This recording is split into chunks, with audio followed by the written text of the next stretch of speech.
Following the video yesterday, talked about Mohamed Cadus basically being available. The club have kind of effectively sort of put a price tag on him, but unofficially. Do you know what I mean? They haven't announced it publicly, but they've done it through the right channels and sort of suggested that they would accept no less than £100 million. I talked about it yesterday. You can go back and have a look at the video. I do believe there'll be an appetite to sell. I think if they can raise it's basically as a way of raising funds to then go and further invest in the squad. We know that the club have to do that anyway because of what was spent in the summer. And the fact is that they're now saying, well, the price tag would in mid-season would be £100 million for Cadus because we know that there's a release clause in his contract for around 85 million in the summer. I don't believe West Ham would get £100 million. I don't think West Ham expect to be getting £100 million for Cadus.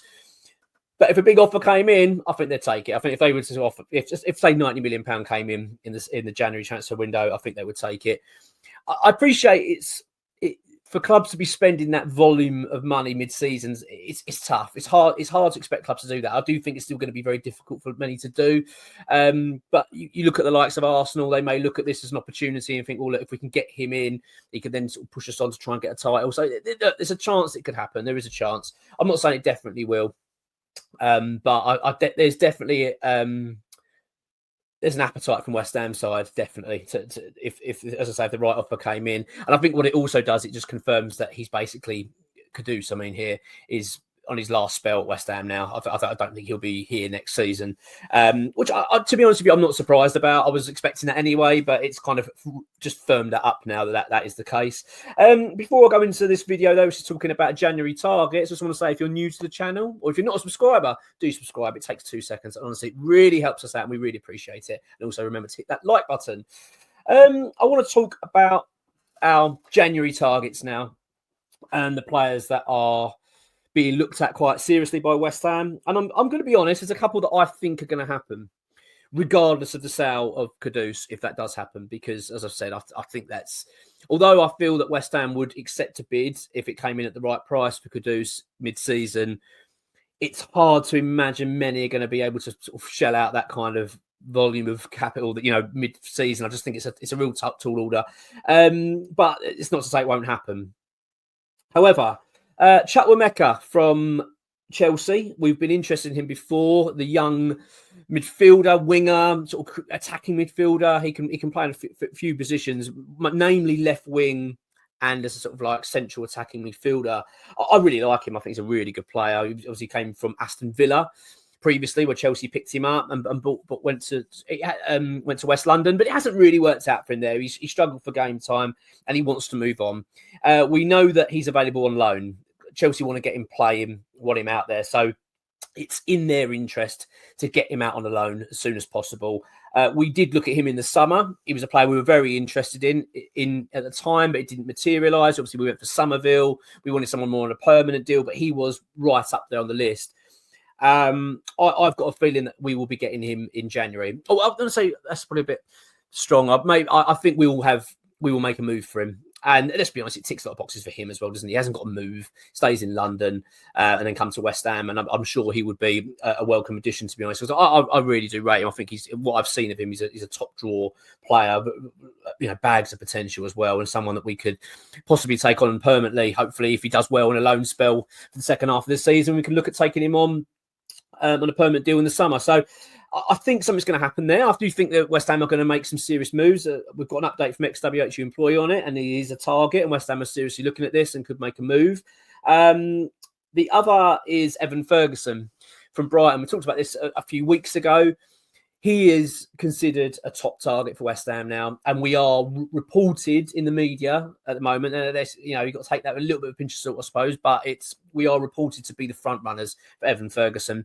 That would be a really sensible move from the club, and I think a bit of a statement as well. I appreciate it's a loan. Brighton only want to loan. You get that. He is a stunning player, Ferguson. I know he's got injury issues. That's the only thing that puts me off a little bit, considering the fact that he seems to have ongoing injury niggles here and there. But there can't be no denying that he is a top talent, and Brighton won't want to be letting him go. He just can't get into the team at Brighton. They're doing so well. They've got their setup the way they are, and he's just struggling to force his way into the team. So I think Brighton actually totally understand his predicament. They also want to get him playing. So he wants to be playing. Brighton want him playing, and we need a striker. So he would be coming to West Ham as the main guy, let's be honest, because especially if we do lose Nicholas Fulkrug as well in January, which is a real possibility. I don't know if you've seen the comments from him. He was on a podcast. I don't know the name of it at the moment. I've sort of seen it a bit loosely given to me, but yeah, some of his comments are pretty damning actually about his time at West Ham. He's not happy. He wants to leave. He's made it very clear this has been a bit of a disastrous move for him. He's kind of referring as well a lot. I think people twisted it a little bit. I think he's referring to his injury at the time this season rather than it be. It's been a horrendous move. He hates London, hates West Ham. I think he's just saying like it's been a bit of a disaster for him. But that being said, I still think he wants to return to Germany as soon as possible. So West Ham, I feel like if we got an offer in that would suit us, I think we would take it. Evan Ferguson, I think could well happen. I think that is one that we'd be mad, wouldn't we, if we were going to pass up the opportunity, because it would tick a lot of boxes for us. Because the reality is, us going into the market in January to buy a top striker is going to be very hard. So you've got ExWHUEmployee and then Ferguson both available on loan. That's two massive additions to the squad straight away, and then obviously we can then explore other deals. Latte Love of Middlesbrough, the striker, I really rate him. I think he fits the mould that we need. I feel like this would be the sort of successor to Mikel Antonio. That is more likely to be in the summer, though we understand at the moment. I think if West Ham were to sell Cadus or possibly Nia Fagerd in January, raise the funds, I think we'll go in for Latte Love as a permanent move straight away. But mid-season's difficult. Obviously, Middlesbrough got their ambitions this season of what they want to be doing, so it's unlikely they're going to have any appetite to be selling their striker mid-season. So it would have to be a lot of money. So I think that one would most likely be a summer move. And that's the same for Igor Jesus, who's out in Brazil. There was talk about him being part of a deal to take Paqueta. I'm going to do a video on Paqueta. I appreciate that there is a lot going on with him at the moment in terms of question marks about the messages he's putting out. It's contradicting all over the place, but we've got a bit of an update on that with regards to David Sullivan, or the top source at the club, and what they feel about the situation. We're going to talk about that a little bit more in an upcoming video tomorrow. I'm hoping to actually sit down with possibly Gonzo or something to sit and bring him in and talk about it, see what his thoughts are on it. But it's an interesting one, that Paqueta. Something could happen there as well. So I do feel that if the funds come in, West Ham will be making bigger moves, but it kind of makes sense if you imagine it that we don't sell Cadus, which is probably more likely. Let's be honest. If someone put a gun to your head and said this Cadus going to be sold in January, I think I'm probably leaning more like he won't go in January. I struggle to see a side like an Arsenal coming in and spending a bucket load of money or committing to that sort of expenditure mid-season. I think it's just a bit far-fetched in my mind, a little bit hard to imagine that happening. Not saying it won't, but I just think it's a lot. So I'm guessing these are going to be summer moves. So that's why I think ExWHUEmployee and Evan Ferguson are more likely scenarios for West Ham at this stage, because they're loan deals, and it would make a lot of sense. We've got some other little bits of news as well in terms of Carlos Soler, in terms of would West Ham want to make that a permanent deal for him? Obviously, he's actually been pretty impressive in the last few games, hasn't he? He's starting to pick up. You feel like he's starting to get to grips with the Premier League. And I've actually been, I wouldn't say like really impressed, but there's certain aspects of his game I do like, and he does show real quality. And especially for the fact we are to lose Paqueta, not necessarily to selling him, but obviously losing him because of this ongoing betting allegation stuff. It would be nice, wouldn't it, to have someone in that knows the club, that's now adapted to the Premier League, got that ability. I mean, obviously he's not up there exactly in terms of Paqueta's style and what he can offer, but he's a good player to have around. So what we understand at the moment, West Ham will make a decision towards the end of the season. There's no decision been made yet whether they're going to try and push through a permanent deal. It's not going to be easy because of the salary, etc. Because he's at PSG, isn't he? So he's on a high wage, so that could be a little bit difficult. And there's also a situation with Todibo at West Ham, whether West Ham are going to want to keep him on. At the end of the day, it looks like Todibo will be staying anyway, because we've got an obligation to sign the player at the end of the season if we don't get relegated, which is obviously massively unlikely. So we've got a bit of a problem here with Todibo, it appears. I'm hoping West Ham can get this resolved. By the way, in terms of Todibo, there's obviously I've seen a few messages regarding his absence from the Bournemouth game, suggesting that there's been the reason he wasn't playing was because of a potential fallout. It's been talking about fallout with Mavropanos. Obviously, he's had a previous falling out, hasn't he, with Lopetegui.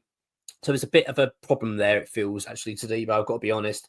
but it's been made very, very clear and very strongly worded from the club. I feel like, and this has come from a source that X was saying, that they've got they wouldn't gain anything from Liney anyway. They're just going to tell you as it is, that he actually missed the game due to a toe injury. It had nothing to do with anything else. So I'm hoping that's something that's just going to get resolved and move on, because I actually really like Steve. I think he's a great player, but there feels like there is a potential issue there, which hopefully we can get resolved. As I say, I want to talk more in another video about Paqueta, because I feel like that is a big subject, and I'm not quite sure where his head's at. It's quite clear we're getting two stories here, and we'll talk about, as I say, that in another video tomorrow. But just to sort of summarise there, I think CHUEemployee of Chelsea is, I think West Ham are going to push for that big time. I really do. I think that would be an addition, especially if because the way you got to think of it as well, if Paqueta is banned or if Paqueta does leave, I don't think that's going to happen, by the way. I'm struggling to see that.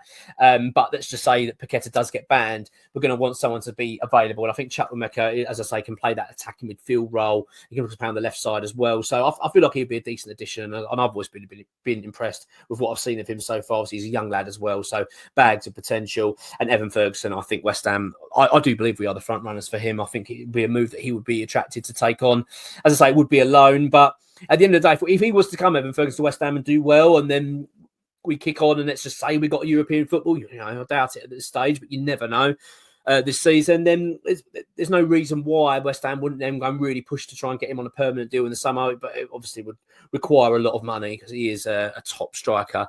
But for this season, it would make a lot of sense. So that's where we are at the moment in terms of players coming in. This is going to keep changing, and we know that. You know what it's like leading in with these transfer windows. We're going to get linked with a lot of players. There's going to be a lot of players that are going to be keen to come, players that are going to be keen to leave, and it's going to be quite a busy January. I think it's going to be probably the busiest January we've had for a long while. So good for the channel, good for everything else, but the stress level is not so sure.